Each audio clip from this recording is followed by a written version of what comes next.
میرا جو ابتدائی زمانہ طالب علمی کا گزرا ہے وہ احناف کے پاس ہے. ان کے مدرسے میں ہم جہاں پڑھتے تھے دیہات کا مدرسہ تھا, باورچی نہیں تھا.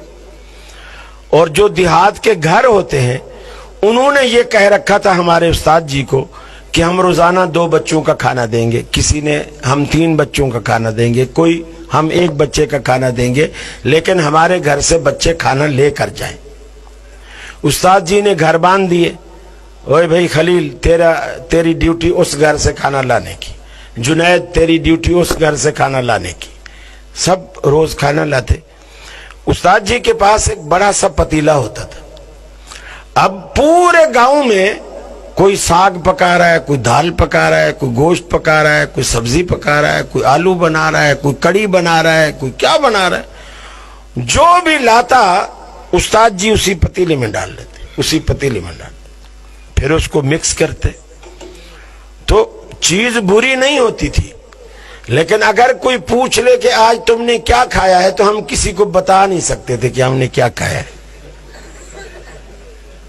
بہرحال وہ ایک مرغوبہ سا ہوتا تھا کسی چیز کا, لیکن ذائقے میں بھی بری نہیں ہوتی تھی, لیکن ہم بتا نہیں پاتے کہ آج کیا کھایا ہے. یہ جو آپ لوگوں نے دیکھا ہوگا مولویوں کی توندیں باہر نکلی ہوتی ہیں, گردنیں بھی کافی موٹی ہوتی ہیں, اس کے پیچھے اصل یہی راز ہے.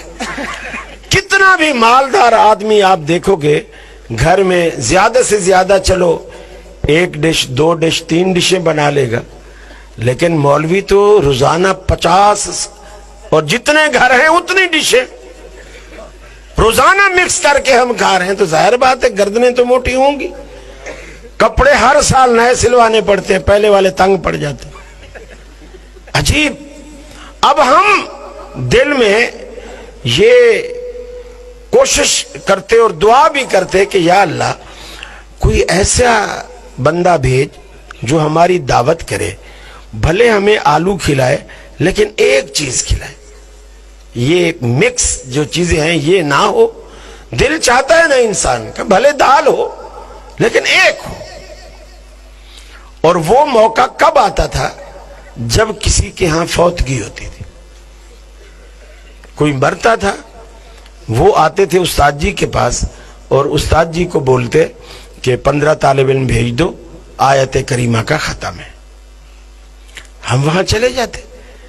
وہ آیت کریمہ کے ختم کے لیے کچھ 1.25 لاکھ گٹھلیاں ہوتی, تھیلے میں بھری ہوئی تھی, وہ ہم کندھے پہ ڈالتے چل پڑتے, بڑا خوش اچھلتے بھاگتے. یہ وہ بات ہے کہ آج مزہ آئے گا, آج بہت مزہ آئے گا.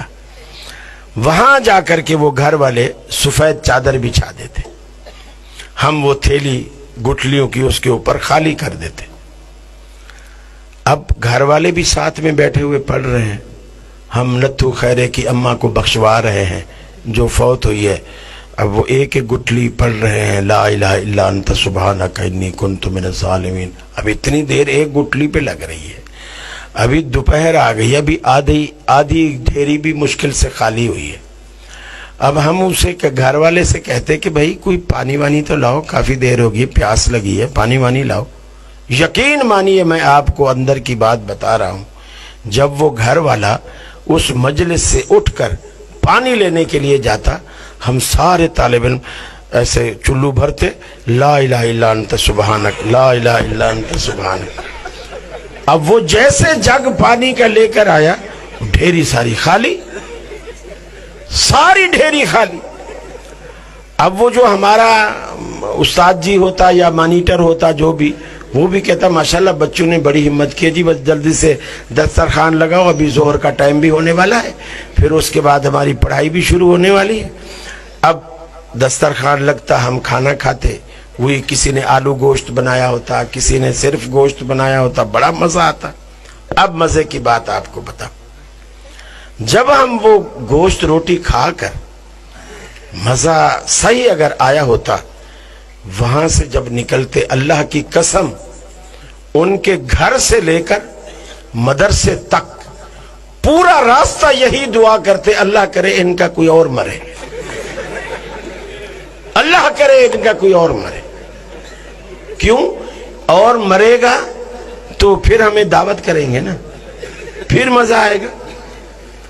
اور اگر کسی نے مدرسے جیسا کھانا کھلایا ہوتا تو پھر ہم کہتے خدا کرے ان کا کبھی نہ مرے۔